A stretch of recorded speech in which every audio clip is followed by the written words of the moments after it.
O amor veio a nós e como um de nós se deu para dizer ao mundo que o reino vem. E entre os povos já posso ouvir aqueles que louvam o Rei dos Reis. Seja eu a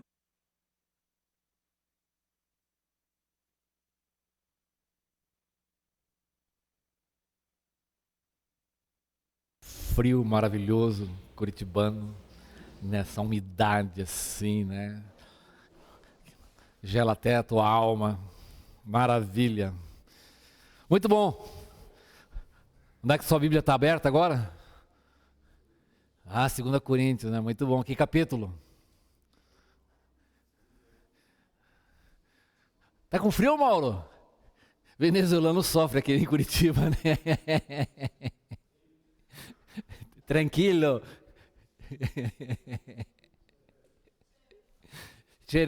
Xericambu. 2 Coríntios capítulo 8. Capítulo 9. Viu, Mauro? 9, tá certo assim? Tá bem? 2 Coríntios capítulo 9, vamos ler.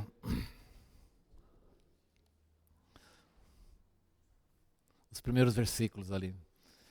Não tenho necessidade de escrever-lhes a respeito dessa assistência aos santos. Reconheço a sua disposição em ajudar e já mostrei aos macedônios o orgulho que tenho de vocês, dizendo-lhes que desde o ano passado vocês da Caia estavam prontos a contribuir e a dedicação de vocês motivou a muitos. Contudo, eu estou enviando os irmãos para que o orgulho que temos de vocês a esse respeito não seja em vão, mas que vocês estejam preparados, como eu disse que estariam, a fim de que, se alguns macedônios forem comigo e os encontrarem despreparados, nós, para não mencionar vocês, não fiquemos envergonhados por tanta confiança que tivemos. Assim, achei necessário recomendar que os irmãos os visitassem antes e concluam os preparativos para a contribuição que vocês prometeram.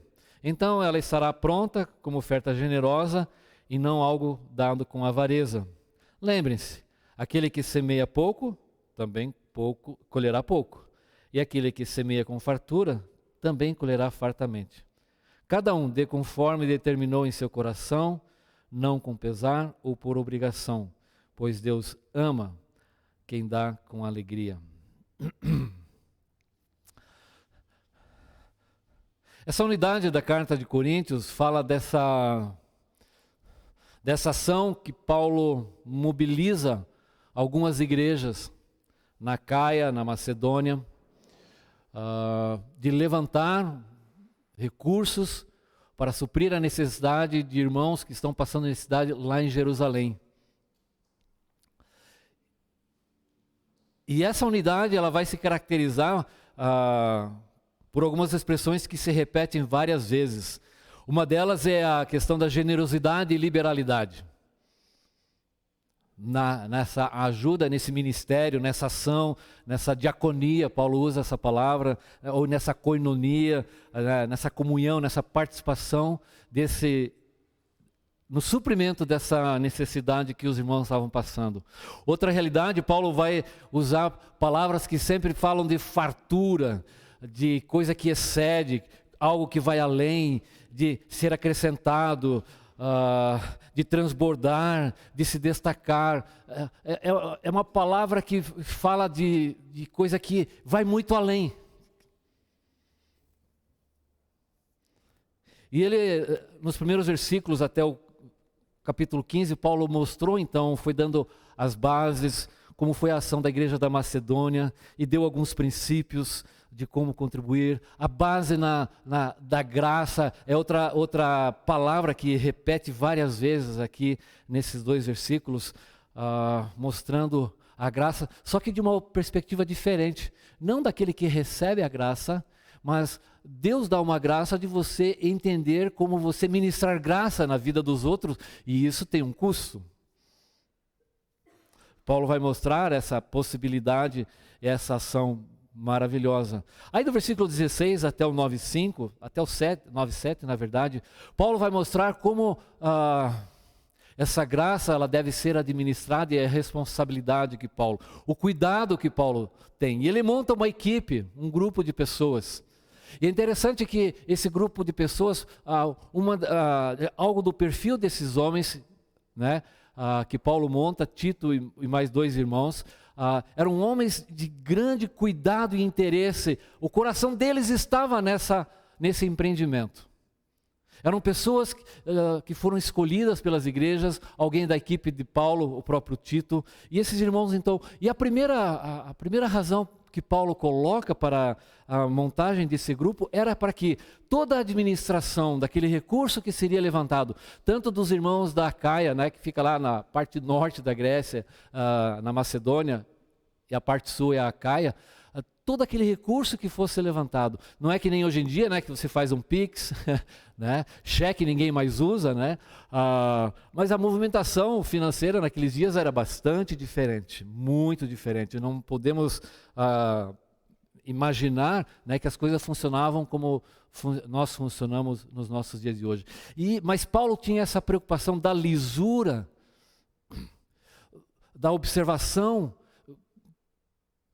de como as pessoas estavam vendo como seria feita aqueles apelos, para que não houvesse manipulação, não houvesse acusações, nem de dentro da igreja. E Paulo tem muito cuidado isso, porque até o capítulo 7, Paulo está lidando muito com todos os ataques que líderes ali no meio da igreja de Corinto se levantavam contra o ministério, contra a honra, a reputação, a pregação de Paulo, e Paulo está se defendendo sobre isso. Ele vai voltar de maneira muito mais forte ao capítulo 10, fazer essa defesa dele. E Paulo então, eu quero que tenha esse cuidado, né?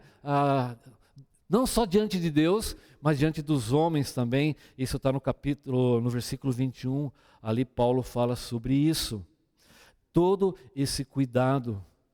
Mas também, agora, ele retoma lá, e ele está mostrando uma outra razão do porquê ele envia esse grupo de irmãos até as igrejas de Corinto, para que aquela oferta, aquele montante fosse completado. E Paulo começa dizendo, não tenho necessidade de escrever. A ideia aqui, alguns acham que Paulo estaria usando uma espécie de retórica, seria algo semelhante assim, eu não queria falar sobre isso, mas papapá. Isso era uma maneira que as pessoas usavam para falar sobre um assunto. Mas pelo contexto a gente pode observar que não era essa tanta ideia. Paulo não está usando de retórica, né? Porque no versículo 12 ele fala, reconheço a sua disposição. É como ele estivesse dizendo, eu não quero chover no molhado, eu não preciso insistir. A palavra necessidade literalmente seria, eu não quero ser supérfluo, não quero escrever em excesso sobre isso, porque na verdade eu sei da atitude, da predisposição de vocês, e essa ideia, reconheço a sua disposição. Havia uma predisposição mental na igreja de Corinto, né?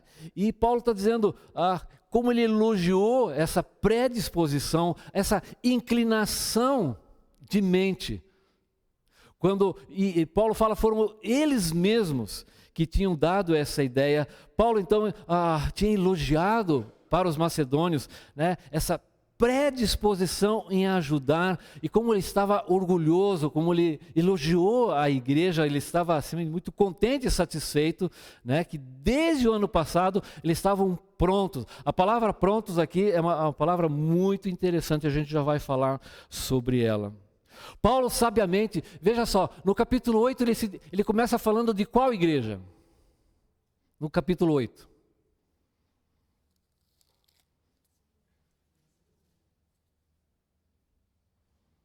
Queremos que vocês tomem conhecimento da graça que Deus concedeu às igrejas da Macedônia. Agora Paulo está se dirigindo à igreja, a vocês da Acaia. Paulo não está querendo fazer uma comparação. Paulo é muito sábio e ele não faria isso de tentar provocar, né, os brios da igreja de Corinto. Ele não está fazendo isso comparando-os, estimular uma competição inútil. Primeiro porque eram igrejas completamente diferentes. Mas Paulo agora elogia a igreja de Corinto. Ele falou de como a igreja da Macedônia se mostrou extremamente generosa, mesmo em meio às severas condições que eles estavam passando de pobreza e adversidade. Eles se mostraram muito generosos, entregaram-se a si mesmos. A principal oferta que os macedônios fizeram foi entregar o seu coração ao Senhor. Mas agora Paulo está elogiando a igreja da Caia. Mas ele não quer que se faça a comparação. São totalmente as situações diferentes. Paulo está pensando em algo muito maior dentro do corpo de Cristo. E ele sabia que seria algo inútil, mas mostrou a satisfação que aquela igreja mostrou, essa prontidão, né, em participar, em estar envolvida com esse empreendimento de ajudar a igreja, os irmãos lá de Jerusalém. Era uma igreja economicamente estável, rica, bem diferente dos macedônios. E aqui, estava pensando, tem algo muito interessante. Você que esteve há 2 semanas participando do módulo sobre missões, o pastor Mais esteve com a gente aqui da Missão Mais. E ele trouxe algumas estatísticas bem interessantes. Qual é a média de contribuição dos cristãos para missões? Alguém lembra desses dados? Quanto? 30 centavos. O que dá para comprar com 30 centavos? Nenhum babalu. Nenhuma bala dá para comprar. Essa é a média. Depois ele deu um outro dado que essas missões de povo, era um povo específico. Você lembra, Lucas? Eu não estou bem lembrado, 30 centavos. Depois, 1,50 era uma outra média também de missões.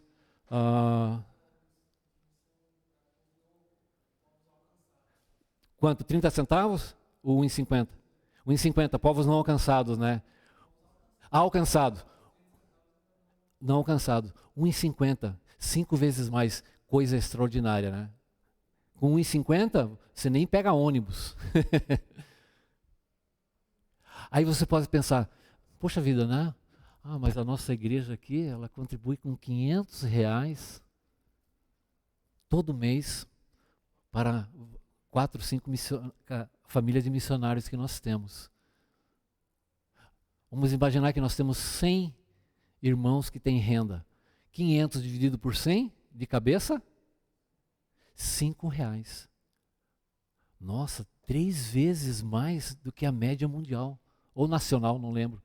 Nós contribuímos 3 vezes mais do que a média nacional. Mas poderíamos elaborar um pouco melhor os números. Na verdade, não são 100 irmãos. Na verdade, sabemos que talvez sejam 20 pessoas que contribuem regularmente para missões aqui na igreja. 500 dividido por 20 dá, de cabeça, R$25. Uau! E eu participo disso.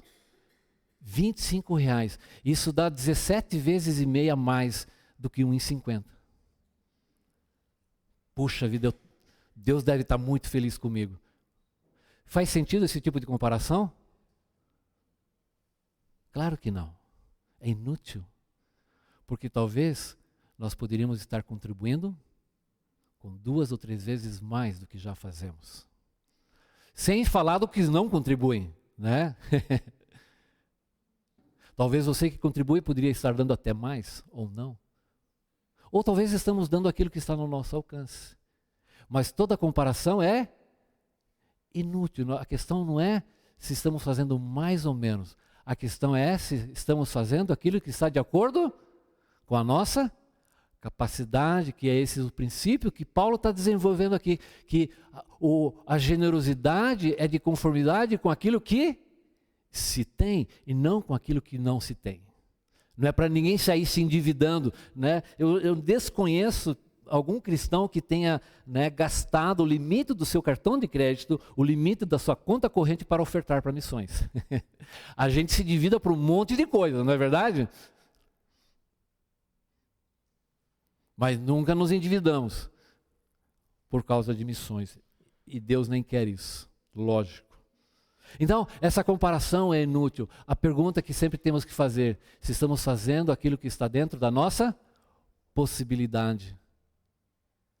E Paulo até mesmo fala que os macedônios eles foram além do que podiam, apesar da sua dificuldade. E Paulo está dizendo, não quero, eu sei da disposição de vocês, dessa assistência aos santos. É interessante que Paulo se dirige da mesma maneira ao introduzir a sua carta, né, na primeira carta, ele diz assim, ó, a igreja de Deus que está em Coríntios, aos santificados, em Cristo Jesus, chamados para ser santos. Ou seja, somos pessoas que estamos numa mesma condição diante de Deus. E eu reconheço então essa disposição de vocês. Essa inclinação. A palavra zelo, quando ele fala ali, é traduzida, essa dedicação, em algumas versões está a palavra zelo, né? E o vosso zelo tem estimulado muito.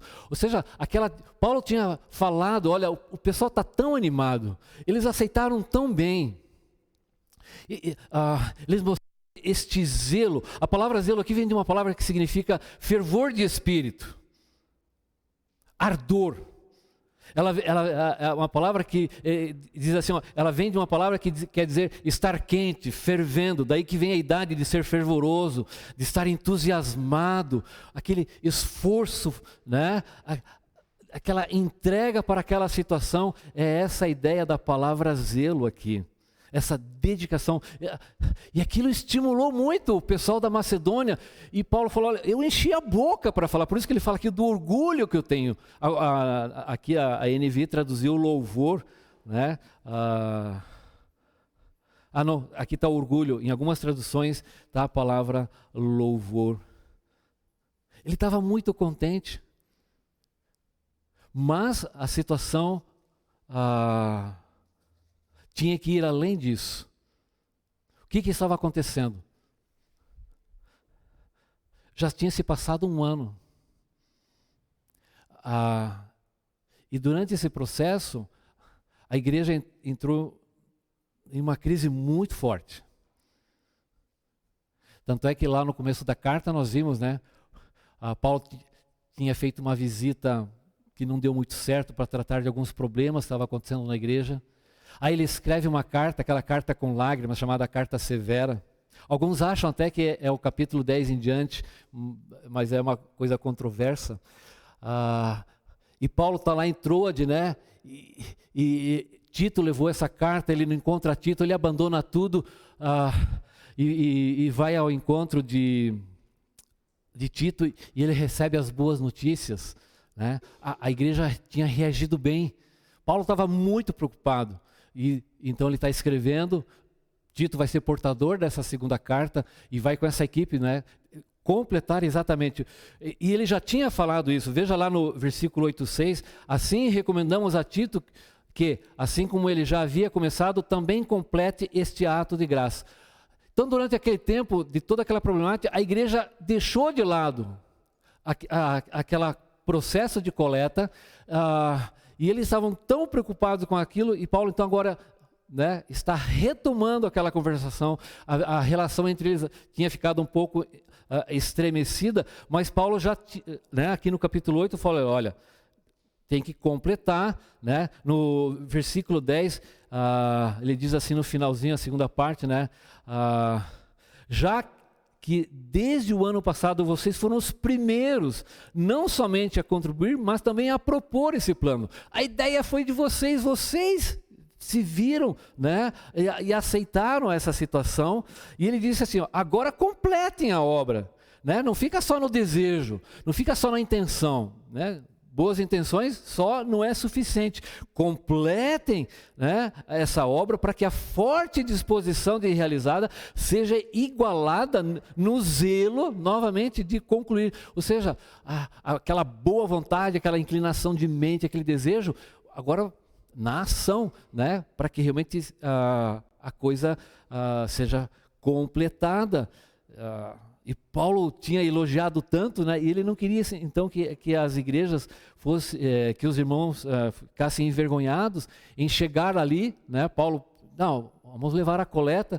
Ele seria acompanhado talvez de alguns irmãos da Macedônia, e a igreja de Corinto estava despreparado. Então ele não queria que o pessoal, né, fosse pego desapercebido, ele não queria que eles fossem envergonhados. Então ele envia essa equipe, esse grupo de irmãos, né?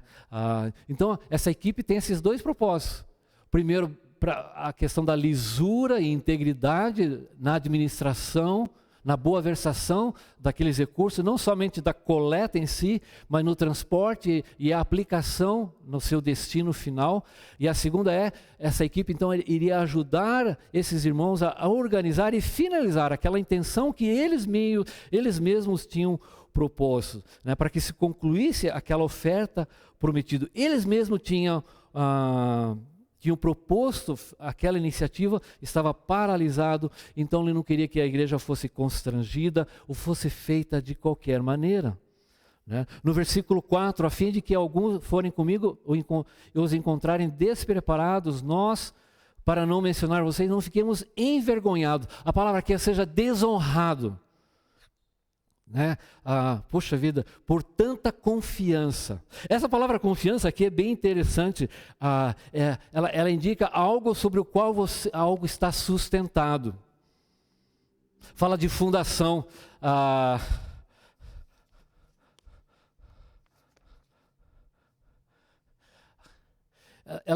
Existiam alguns documentos da antiguidade que essa palavra era usada para um contrato, para a certeza de um contrato, uma promessa, uma garantia de transações e até mesmo como título, ou seja, título de propriedade, isso me pertence. É a confiança de que aquilo, né, realmente está depositado, sustentado em algo digno de confiança. Paulo está dizendo assim, eu depositei toda a minha confiança em vocês, né? Então, para que a gente não fique envergonhado, Paulo se coloca junto ali, né? Para que a gente não passe vergonha para os irmãos aí da Macedônia, né? Eles ofertaram tanto, né? Então, eles vão nos ajudar. Então, Paulo, com todo o tato e toda cuidado, né, se dirige à igreja para complementar. Então ele tem esse cuidado para que a coisa seja bem feita, com toda a integridade e lisura, e para que aquela obra que tinha sido começada há um ano já, ela se completasse, que aquele comprometimento, né, realmente fosse realizado.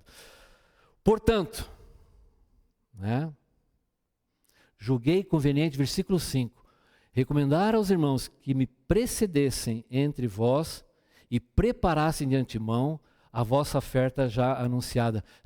Veja, essas três palavras, elas são bem semelhantes, né?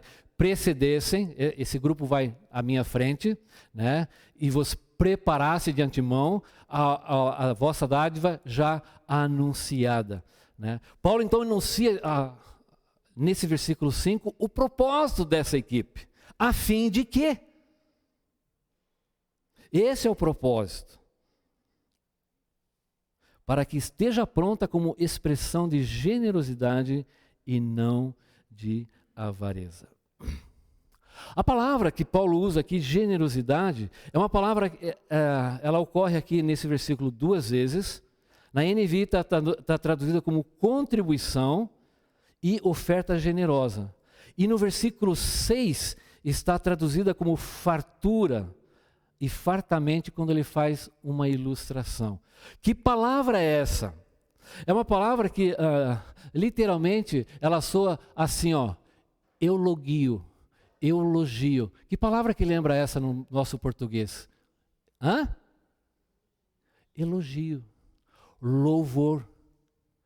E de todas as ocorrências dessa palavra no Novo Testamento, ela ocorre 16 vezes, 11 vezes ela é traduzida por bênção. A palavra é traduzida por a palavra bênção.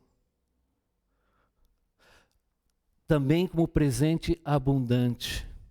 O que Paulo está dizendo que é um dom generoso. Paulo, na realidade, está dizendo que a bênção que vocês prometeram, esteja pronta como bênção. E faz sentido isso. Paulo usa vários termos para se referir, né, a essa graça que Deus concedeu a vocês. No capítulo 8, 19, para ministrar essa doação, a palavra lá não é doação, é dizendo a coisa robusta, a oferta poupuda, a oferta gorda que vocês vão dar. Paulo está dizendo, eu sei que vai vir algo bom, né? Porque quando algo bom acontece com a gente, e a gente diz assim, ó, isso foi uma bênção. Por que a gente fala assim? Por que a gente fala assim? O que você acha? Oi? Veio além da expectativa, ela supre abundantemente aquilo que você estava precisando, e muitas vezes você sequer esperava aquilo. Isso foi que bênção. Eu me lembro uma vez quando a gente era recém-casado, né? O aluguel ia vencer no dia seguinte, né? E de repente o síndico lá, alguém colocou um envelope por debaixo da nossa porta, né? E a gente não tinha o dinheiro. Aí a gente abriu aquele envelope lá, né? Tinha um cheque, no tempo do cheque, né? E aquele cheque foi uma benção, porque nos ajudou a pagar o valor do aluguel. Então o que Paulo está dizendo aqui, ó, que essa bênção que vocês prometeram, realmente seja uma bênção. Porque algo poderia desfigurar aquilo que eles haviam falado, aquilo que eles haviam se comprometido, aquilo que seria algo digno de louvor, de elogio. Aquele favor, a palavra tem essa ideia para que a bênção prometida seja uma expressão de bênção, seja algo digno de elogio, seja algo abundante. Por isso que em algumas versões traz contribuição e oferta generosa. Então estará pronta como oferta generosa, como bênção.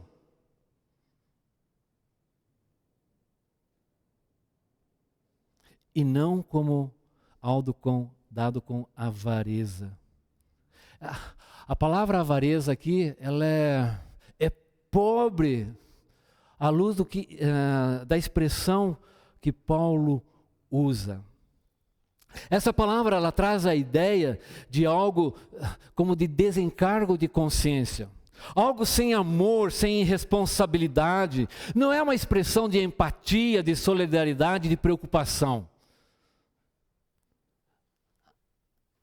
Ou apenas dada porque está todo mundo me olhando, né? O pessoal vem aí, então eu vou dar qualquer coisa de qualquer maneira. Paulo não quer que seja dessa maneira. De má vontade, em algumas versões está de má vontade. A contragosto. Essa palavra traz a ideia de algo dado por extorsão. Como se eles pudessem ser manipulados, né? Se você quer ter uma ideia do que significa extorsão, você fala com o doutor meritíssimo ali, né? Aí ele vai explicar para você direitinho o que é extorsão. E isso acontece muito nos nossos dias, nas igrejas hoje em dia. As pessoas estão dando extorquidas. Paulo não queria que aquela bênção, e isso desfiguraria essa bênção se as pessoas dessem manipuladas, ou dessem apenas porque tinham que dar, ou pela necessidade em si. Paulo não quer que seja isso, ele quer que seja uma expressão de bênção, porque é uma graça que Deus concedeu. É algo que vai além da nossa expectativa. Por isso que ele vai usar tantas vezes aqui, transbordou, fartura, se destacaram. Ele vai, são palavras semelhantes, que seja acrescentado, ele vai usar mais para frente, a gente vai ver a partir do versículo 8, essas expressões que superabundam aqui nesse texto. A palavra descreve pessoas que estão apegadas às suas coisas. Descreve um egoísmo insaciável. Paulo não queria que eles dessem por imposição, por manipulação, de forma nenhuma.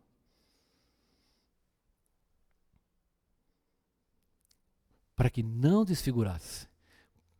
Por isso ele fala, para que a bênção que vocês prometeram, então ela estará pronta como bênção, e não como algo que foi extorquido, algo que foi arrancado de você. Algo que você fez assim porque tinha que fazer, porque o pastor estava olhando, o que vão pensar de mim? Eu não fui lá na frente e não depositei a oferta. O que vão dizer de mim? Porque o que Paulo está mostrando aqui, que toda a oferta, a generosidade, ela deve ser dada em função daquilo que você tem. E não do que você não tem. Lembrem-se, aquele que semeia pouco também colherá pouco, e aquele que semeia com fartura também colherá fartamente. A palavra fartura aqui, adivinha qual palavra que é? Adivinha? Ô Joel, irmão, adivinhação não é uma coisa boa na igreja. Qual é a palavra aqui que está traduzida como fartura? Não. Oi? É a mesma palavra de bênção. Se fosse ele traduzir, ó, aquele que semeia com bênção também colherá bênção.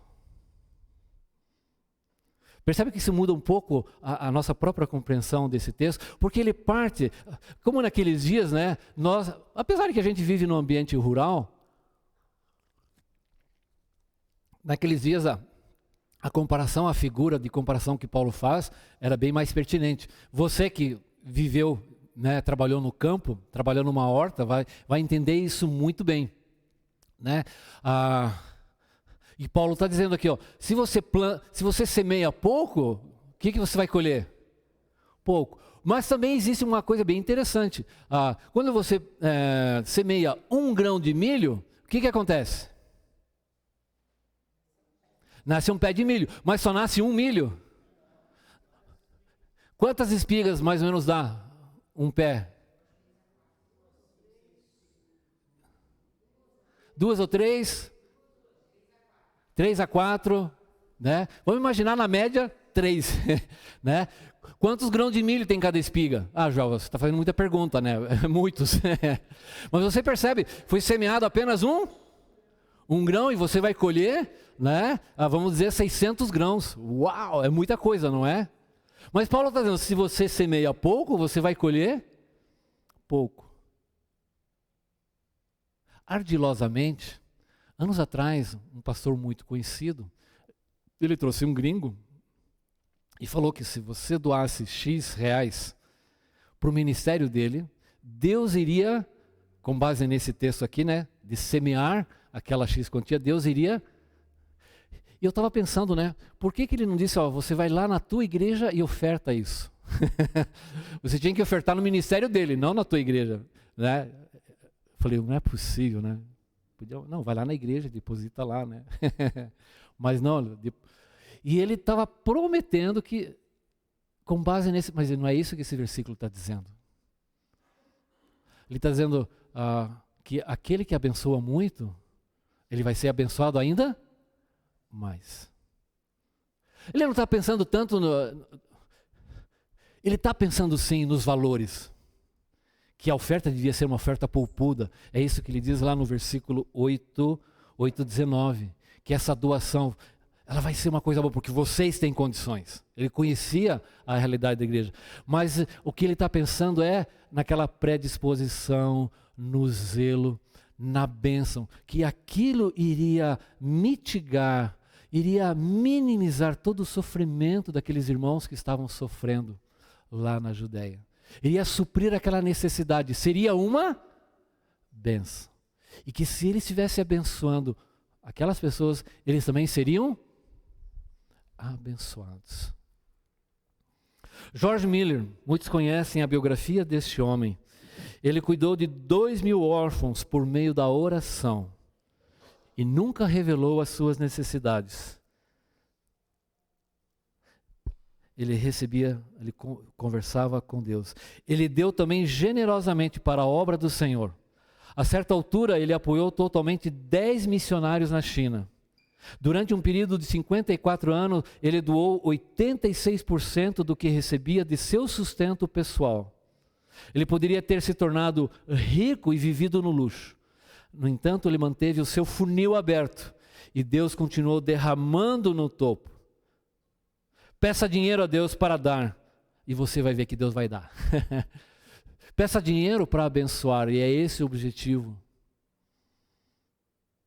Paulo vai discorrer sobre isso mais para frente. Aquele que semeia para abençoar, é para abençoar, não é para resolver os seus problemas financeiros. A ideia que Paulo está dizendo aqui é que o nosso coração deve estar predisposto, o nosso cuidado, a nossa solidariedade em levar bênção às pessoas. Vou contar uma coisa que aconteceu sexta-feira, né? Você estava me contando aqui, surgiu uma senhora aqui no meio da reunião dos adolescentes e jovens aqui. Aí o Alisson saiu para atender e depois, foi ela que contou? Ela que contou, né? Ela que contou, mas como é que você chegou aqui? Não é que uma pessoa de uma borracharia, eu não sei qual que é, disse para mim, vá naquela igreja e lá eles vão ajudar você. Essa é a nossa fama. Eu não sei como é que isso chegou lá até esse borracheiro, mas ela ouviu de um borracheiro daqui da nossa redondeza, vá lá naquela igreja e lá eles vão ajudar você. Isso era o que, 8? Ela chegou aqui do nada, né? A reunião não era para ser na sexta, era para um monte de coisa não ter acontecido, mas aconteceu essa realidade. Temos que encarnar cada vez mais o povo que, né? Quem foi que me contou? Puxa vida, minha memória está boa. A Cláudia. Não estou tão mal assim. Ela está mantendo contato com uma pessoa e essa pessoa disse assim para ela, eu sei qual é a tua igreja. É aquela igreja do povo que se importa, né?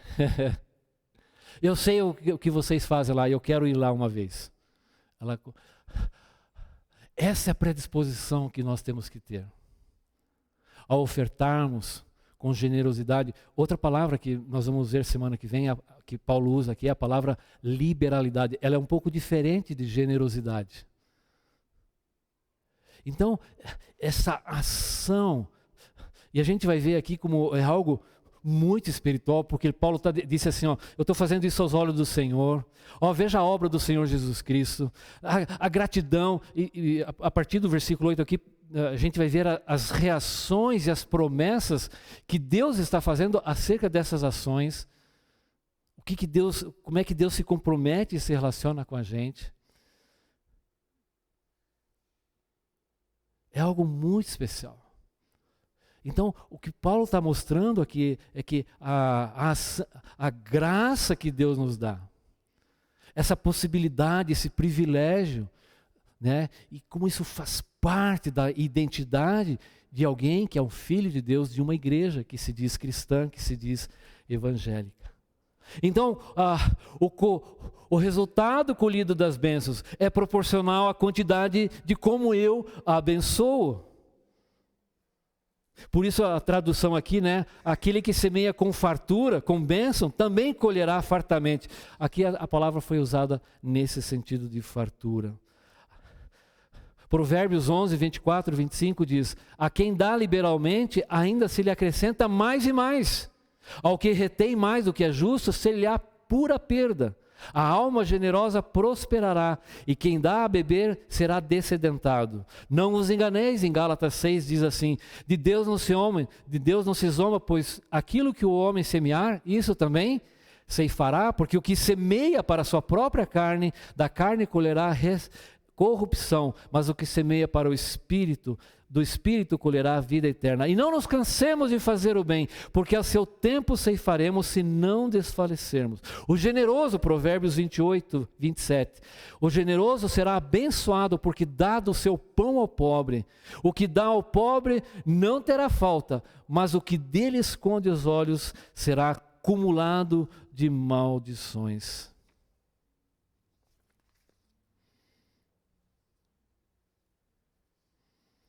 Paulo então está falando aos coríntios: não sejam tímidos, não sejam lentos, econômicos, não tenham medo.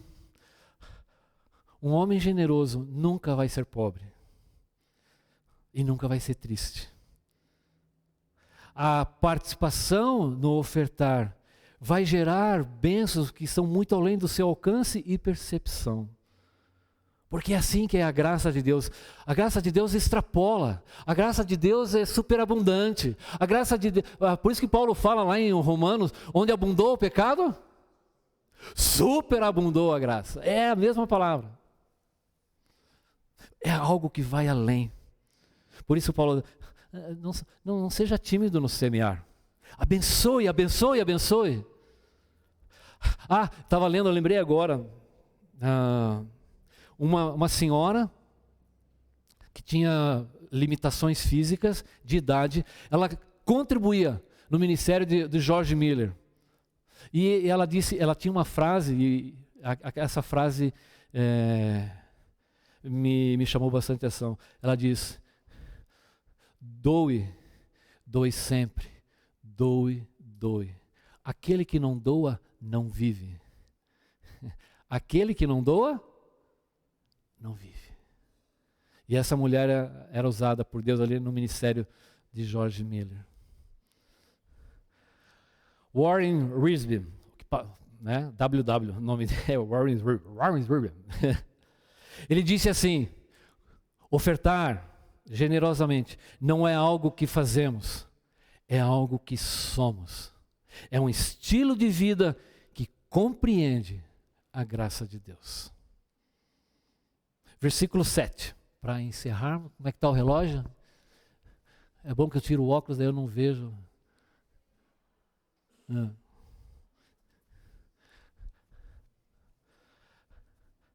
Cada um contribua segundo o que tiver proposto no coração, não com tristeza ou por necessidade, porque Deus ama quem dá com alegria. Na verdade, o contribuo aqui é uma coisa que está a mais. A tradução seria: cada um na proporção, de acordo com o que propuser ou tiver definido. A palavra proposto aqui é algo que você faz de antemão, pré-determinação. Para que você não faça isso por impulso, ou pior ainda, por um sentimento de culpa. Cada um, isso aqui é uma palavrinha bem importante, né? Cada um significa? Cada um. É uma responsabilidade individual. Cada um na proporção, ou de acordo, ou na medida que. É a mesma palavra que Lucas usa lá em Atos 11, 29. Os discípulos, cada um conforme as suas posses. É o mesmo princípio que Paulo está desenvolvendo aqui, né? Exatamente, na medida que faça isso como uma pré-determinação, algo planejado no coração, com esse propósito, com essa antecedência. Paulo, então, está orientando, né? A ideia aqui não é dar aquilo que você sente no coração. Paulo não está dizendo isso. É uma predisposição, uma predeterminação que você põe no coração de ofertar, de abençoar. E Paulo coloca aqui, além, veja só, para que a bênção seja uma bênção, ele disse, e não, né, seja desfigurada pela avareza ou por aquela ação mesquinha, ele coloca aqui mais alguns outros elementos que podem determinar e que na verdade é uma contradição em si, né? Não com pesar ou por obrigação. A palavra pesar aqui, ela significa o lamento de pessoas enlutadas, né?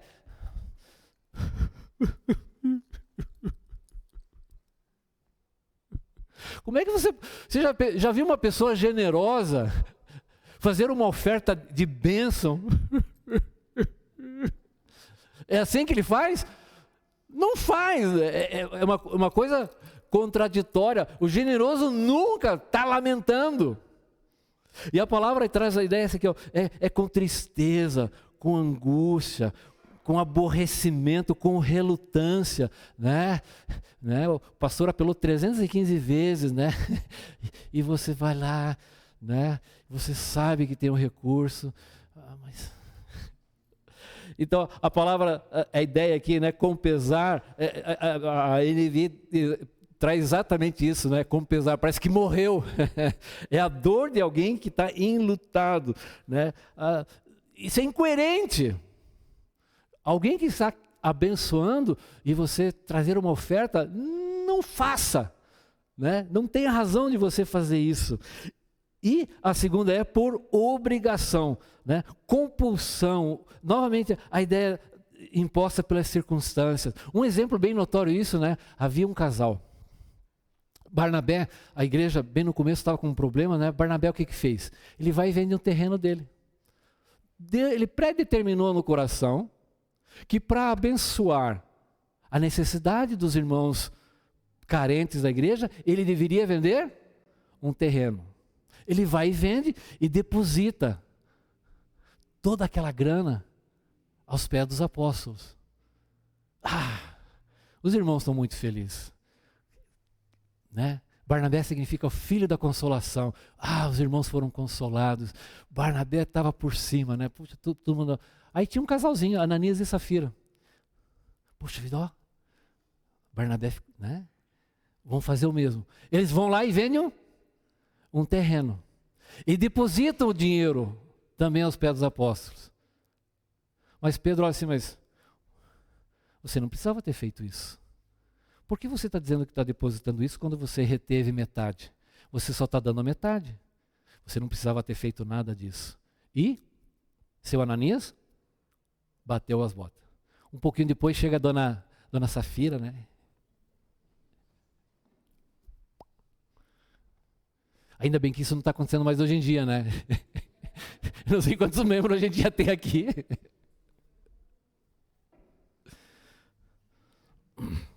Não pode dar pela circunstância ou para aparecer por desencargo, por remorso, por aparência ou pela necessidade em si.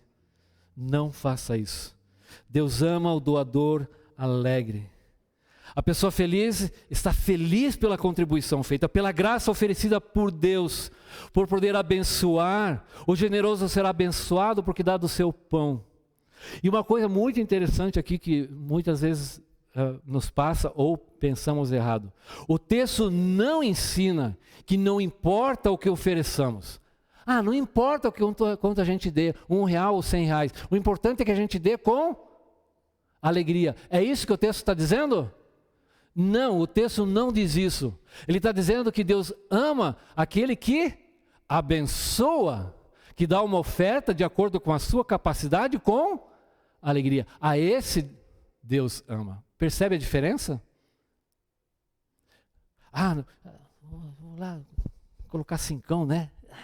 Feliz da vida. Não é isso que Deus está dizendo. Deus ama se esse 5 era algo que estava no seu coração, que realmente é uma bênção e que está dentro da sua capacidade. Aí sim, esse Deus ama. Mas talvez pudesse ser 500, né? E você só deu 5. Era 500 e você só deu 5. E agora? Mas eu fiz com alegria. Não, você não fez o que podia. Você fez apenas por circunstância, para ver que você estava lá na frente. foi com pesar, não foi de acordo com a sua capacidade, você podia dar bem mais, e assim por diante. Então, Paulo está norteando, né? A prática da generosidade requer alegria, contentamento. Deuteronômio 15 diz assim, livremente lhe darás, e não seja maligno o teu coração quando lhe o deres, pois por isso te abençoará o Senhor, teu Deus, em toda a tua obra e em tudo o que você empreender, pois nunca deixará de haver pobres na terra. Por isso eu te ordeno, livremente abrirás a mão para teu irmão, para o necessitado, para o pobre da tua terra. O que Paulo está dizendo aqui para a gente encerrar? A contribuição generosa, ela é expressiva. Ela é demonstrada em valores expressivos de acordo com a capacidade que cada um tem. Como aquela viúva, ela deu tudo que possuía, e nós lembramos dessa história 2000 anos passados. Passa pela percepção da nossa responsabilidade diante de Deus, iniciando com uma entrega pessoal a Ele, de compreensão da graça de Deus, da empatia e solidariedade com a necessidade do meu irmão que está passando necessidade, de uma avaliação criteriosa da capacidade de doar, de acordo com o que se tem, com as posses e bens, com a motivação e atitudes corretas, pois a autopromoção, a coerção e a imposição, fama, reconhecimento, desconfiguram a generosidade de oferta. E se essas forem inadequadas, desqualificam e anulam diante do Senhor as bênçãos resultantes em nossa própria vida. Marcos 6 diz assim, quando pois deres esmola, não toques trombeta diante de ti, como fazem os hipócritas nas sinagogas e nas ruas, para serem glorificados pelos homens. Em verdade, digo a eles, eles já receberam a sua recompensa. Sim, tem uma recompensa. Muito bom, irmão. E é só isso que você vai receber. Tu, porém, quando deres a sua oferta, ignore a tua mão esquerda o que faz a tua mão direita, para que a tua esmola fique em secreto, e teu Pai, que vem em secreto, te recompensará. Então veja a descrição minuciosa e criteriosa que Paulo faz, de como eu e você, quando surgirem, aqui ele está falando de uma situação específica, né, de uma ajuda a uns irmãos que eles nunca viram, nunca iriam conhecer, lá bem distante, temos essa necessidade. E é dessa maneira que vocês devem contribuir. Não semana que vem, na outra semana, a gente vai continuar a partir do versículo 8 e vamos ver então os resultados quando as coisas são feitas dessa maneira, né, e as promessas que Deus faz quando as coisas são feitas dessa maneira. Do versículo 8 até o versículo 15. Vamos meditar um pouco sobre isso. Vamos orar?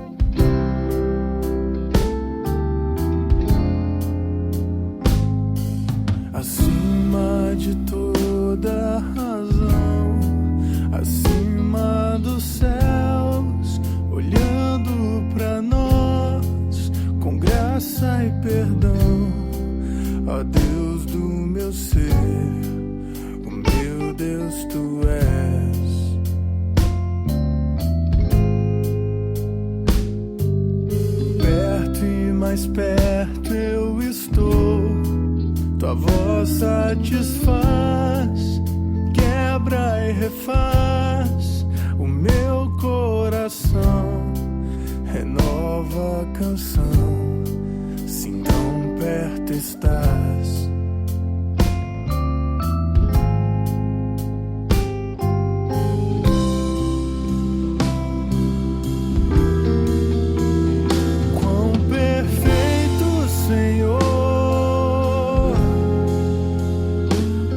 Gracioso esplendor.